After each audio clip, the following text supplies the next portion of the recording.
Alright guys, before we get started, remember to follow me on BitChute Odyssey and the rest of them that are linked down below. There will be exclusive content uploaded to these platforms in the coming weeks and months that will not be on YouTube and literally never will. The reasons for this should be plain and obvious for anyone to see. But back to the topic at hand, I doubt you're going to see this one on the BBC. They are likely too busy pumping out constant fear or woke dribble to cover topics like this. In fact, they openly avoid them because diversity is their strength, and they likely all agree with Naz Shah, who thinks these white girls should shut up for the sake of diversity. Though to be honest, this report shows that they don't just target white girls, others are at risk from a few backgrounds it is claimed. And let's be honest, we kinda knew this already, but the majority of them are white girls without question, and the report actually admits that. Much like the fact that the people involved in this are most often Pakistani Muslim or South Asian as the media like to call them. Me personally, I just like to call them dirty fuckpigs because that is what they are. But this story is actually coming from Birmingham Live, who first reported it, with Breitbart picking up on it afterwards, because like I said, the BBC will avoid it like the bubonic plague. But Breitbart and Birmingham Live are reporting that the latest statistics out of Sandwell Council in the West Midlands says 36 people are in danger of abuse by these scumbags. And this was in 2020, so certainly not an old one, let me tell you.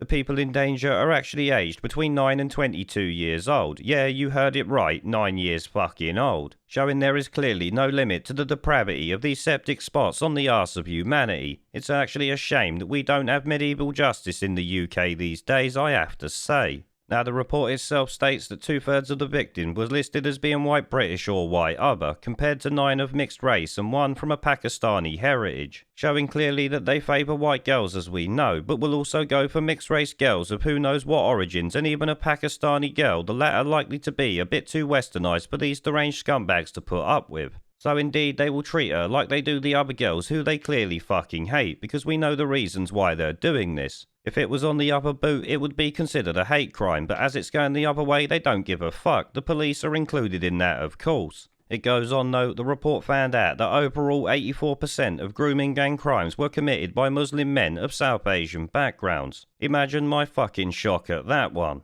A police report from 2012 found that a grooming gang was operating in the Walsall area, which is now home to a large Pakistani population. What they really mean there is one grooming gang that they know of. I actually bet there are multiple going on at once. And possibly they might even know about them, but are keeping it quiet, which they are known for at this point. It says clusters of offenders have been found in Walsall and in Birmingham East, which also have the highest populations of Pakistani communities in the West Midlands, the police report said. The close proximity of suspect addresses in Walsall suggests offenders are collaborating in the identification, grooming and subsequent abuse of vulnerable females. So why the fuck have the old bill not broke down the door and arrested them all? You're all quick to do it when you think someone is having a party against the diktats of Boris fucking Johnson. But not when they are doing shit like this to children. No wonder people don't like the fucking old bill. And look here, they also said we accept that there have been failings in some historical cases in the past. Which would of course be noble, but in reality they've only accepted them because they got caught. We all know covering this up was the order of the day before that, wasn't it?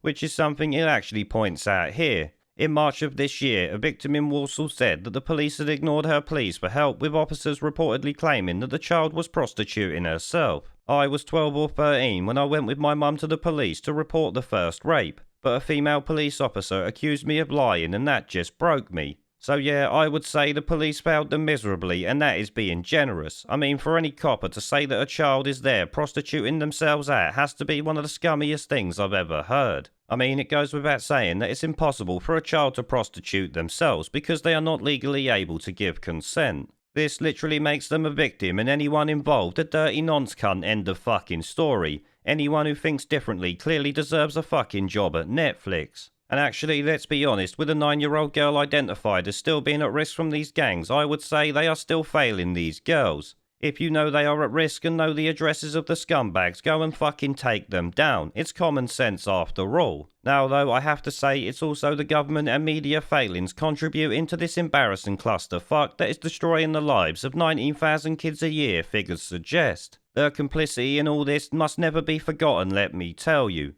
In fact, they should all be held criminally responsible for it, not just the dirty fuckpigs who commit these crimes. But on that rather ranty note there, I will actually end the video. Remember to check out the links down below to my other social media channels like Odyssey and BitChute, and I'll see you all in the next one.